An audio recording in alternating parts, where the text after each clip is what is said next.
Alright guys, it's Radiant, and today's video is a shorter version of the Karma Train tutorial for Edge of the Mist that I previously made. That one was 22 minutes, this one will be quick I hope. So we'll get right into it. So the purple on the map are the walls, the red are the gates, and then these circles are the worm tunnels, and it's color coded. So like here's the yellow worm tunnel that takes you there. There's the blue worm tunnel, goes from here to here. This green worm tunnel goes to there, and then this orange worm tunnel at altar goes to there. It's actually just south of altar, it's not actually inside. There's 4 sets of worm tunnels. That's how you read this map. So we're going to go over real quick some commander basics, and then we'll get into the routes for the rest of the video. So first thing is you're going to tell your Zerg where you're going. Basically, you have some people in your Zerg that are a little bit slow, so it's better if you give them a heads up. So like if you're going to capture keep, reactor, altar, you can, as you're capturing reactor, you could say, alright, we're going to go altar next, or something like that.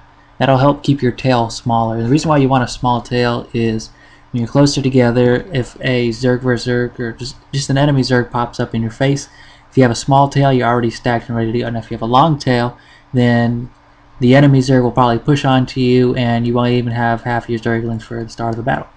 The next thing is the checking supply. Use the /supply info command to check supply. Just do that in capture rings. You should never have to ask your Zerg to stack for a supply check, because you should be doing that in the capture service. As far as dropping rams goes, I usually drop 4 rams because you have so many players in EotM. You get supply back in EotM also really quick, a lot faster than World vs. World. So you really should be dropping. I drop pretty much 4 rams just about every time. Sometimes if I have less players, I'll drop 3. Or if I'm in a big hurry, I will drop 5. Don't be that commander that drops 2 rams every time, please. Orange swords. So the orange swords means that in that region there's 25 or more players in combat. So you see the orange swords, you figure there's probably an enemy Zerg over there. So make sure you are constantly monitoring orange swords and where the enemy Zergs are. And if you're trying to avoid them, let's say you're smaller than them and you want to avoid the enemy Zerg, then wherever you see the orange swords, you know that the enemy Zerg is there. Just imagine that you are commanding their Zerg and what the map looks like for your color. Where would you go from there? And then so you can start to see the options that their commander has, and whatever their options are, wherever they're most likely to go. If you're trying to avoid them, don't go there. If you want to kill them, then you probably go over there, but maybe hope that they get wherever it is a little bit before you so that you can ambush them from behind. Regrouping. So regrouping at spawn. So if half your Zerg gets feared off, then you probably better regroup at spawn pretty soon, because if you don't regroup at spawn almost immediately, then the people who are sitting down here, let's see here, people that are sitting at spawn after being feared off will leave the map if you indicate to them that you're not going to be regrouping to pick them back up soon. So if you're just about to capture something, a lot of people get feared off, you can go ahead and capture it, but make sure immediately when people get feared off, you're already telling them that you're about to regroup at spawn afterwards, so they don't leave when they're at spawn.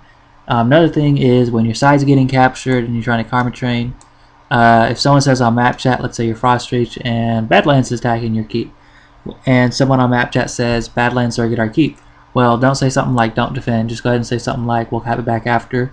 That'll also indicate to them that you're trying to Karma Train. So when your side's getting attacked, you want to make sure that you let your entire side flip before you waypoint back, because here's what could happen. Let's say that you're Frostreach and Badlands captures keep, forge, reactor, then bell tower, and they go into shrine, and you already waypoint back for your keep.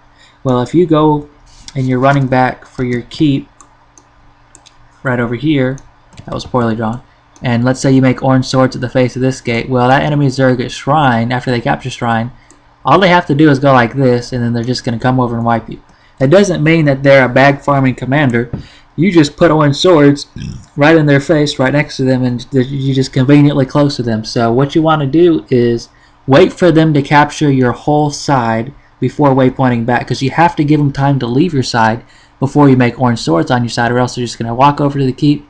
They have the keep, so they can just walk right inside and they can just repel you. So especially if the Zerg attacking your side does not have their side, they're more likely to waypoint back immediately upon capturing your side. Otherwise, if they don't have their own side back when they're taking your side, then after they capture the last thing in your side, give them like 30 seconds to a minute and a half to leave your side, to walk out of your side before you go back to capture your stuff. So Whenever you're waypointing back, I usually just ping the waypoint for my Zerg. I might say something like 30-second cell break or whatever. Then I go and capture my stuff. So that's pretty much it for the basic stuff. You also, whenever you start the match and throughout the match, you can let your Zerglings know that you're karma training, just so that they're aware. So if they specifically want to bag farm, if your Zerglings would like bags, they'll know to go to a different overflow, so they'll know what to expect. Another thing, I guess I didn't really say much about it.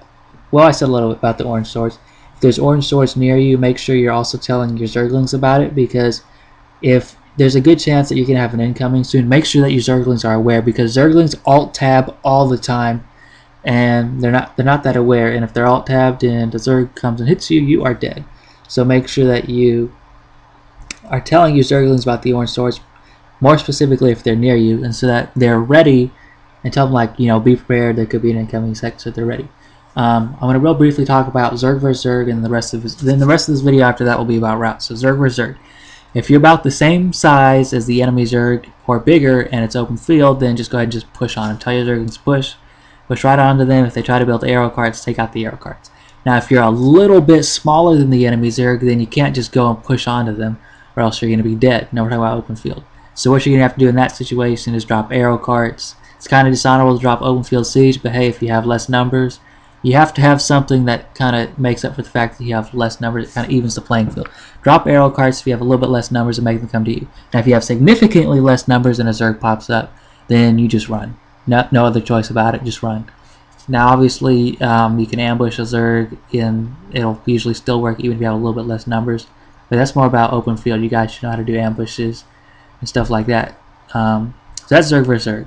Now real briefly, maybe not even briefly, the routes. That's going to finish up this video. So let's say you are, in general, you're going to be doing kind of counterclockwise. So Badlands can real quickly capture Frost Reach side by taking, if you're Badlands, you're capturing your side back, you'll go Workshop, Keep, Reactor, Worm, Airport Oil Event, then run back to Workshop, and you grab Scorps and Scorp Needle. Or if you're going to Scorp Needle, or let's just say this. Okay, so let's say you want to Scorp Frost Reach side.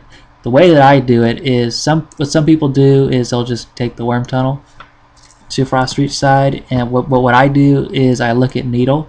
If I'm Badlands and I don't have Needle, I'll just Scorp Needle. I'll tell my Zerglings who are in the Scorp, stay in form when the gate goes down, because we're going to use these later, so they don't exit. Take the Scorps up to the top deck and just fire down from the top deck so you don't lose any Scorps. And then exit Needle, take Scorps to Frost Reach side. Some people just take the Worm Tunnel every time. I don't. I see if I have Needle. If I don't have Needle, I'll take it and then take the Scorps to Frost Reach side. If I do have Needle, then I'll just take the Worm Tunnel on over. And so when you take the Worm Tunnel, you go on like this. Take this Forge Wall, then just go your way to the Keep. And then after you take the Keep, you can either go Forge, Bell Tower, Reactor, and then Shrine. Or you can go Shrine, Bell Tower, Reactor, Forge. The way I determine if I want to do that is I look at Titone and I look at Needle, and if one of these two towers I would like to go to after I capture Frost Reach side, then I make sure I end at the structure that's closest to it. So if I want to go Needle after Frost Reach side, which probably wouldn't be that common because usually I would Scorp it down first, maybe it flips as I go to Frost Reach side, then I would go Shrine, Bell Tower, Reactor, Forge after capping the Keep. So I end at Forge, I'm next to Needle if I want to go there. Now if I wanted to go to Titone, then I would make sure I go, after Keep, I go Forge, Bell Tower, Reactor, Shrine. So now I'm ending at Shrine, I can pretty comfortably go to Titone. So if Frost Reach Keep is sieged up and you have, let's say you have a lot of players but you know that Southgate is sieged up, then instead of going straight for the Keep, you can either not go for it at all, or you can go this way and Scorp the double gates and build an alpha. So that's pretty much Badlands side for if you are Badlands. If you're Frost Reach, usually you're going to capture your Keep back if you don't have it. And then you go either Forge, Bell Tower, Reactor, Shrine, or Shrine, Bell Tower, Reactor, Forge, depending on where you want to exit. And the kind of thing I don't really like about Titone for if you're Frost Reach is if you want to go in through here and attack the gate, it kind of takes a while because the NPC's up top. If you want to take the wall, that's fine, but you only catapult the walls to the north tower if it has almost no supply. Because the NPCs at the north towers, for whatever reason, love to repair the walls, but they never repair the gate. And at Needle, in fact, there are no walls, because you see they're all red, those are all gates. They repair the south gate a little bit more frequently than the north gate because the supply depot is at the south of Needle. That's why if I can choose, I would ram this gate of Needle if I could choose. So Titone, sometimes if you can't, I don't ram this side of Titone very often because of those NPCs up top. I'll catapult it if it doesn't have supply if I was approaching from the outer side. Otherwise, you just do the jumps below, take the reactor, and go like that, which is kind of inefficient, unfortunately. So Frost Reach, you want to go. You kind of feel like you want to go to Badlands side, but the problem with going Badlands side is that Overgrowth loves to go Badlands side, and if Overgrowth can be bigger than you can't go Badlands side. So what Frost Reach can actually do is Frost Reach can actually pretty quickly take Overgrowth side. What you see here is the observatory wall. So when you approach the observatory wall, go all the way over here until you run out of space. And there's this wall right here that's not destructible, which is why it's not purple on my map.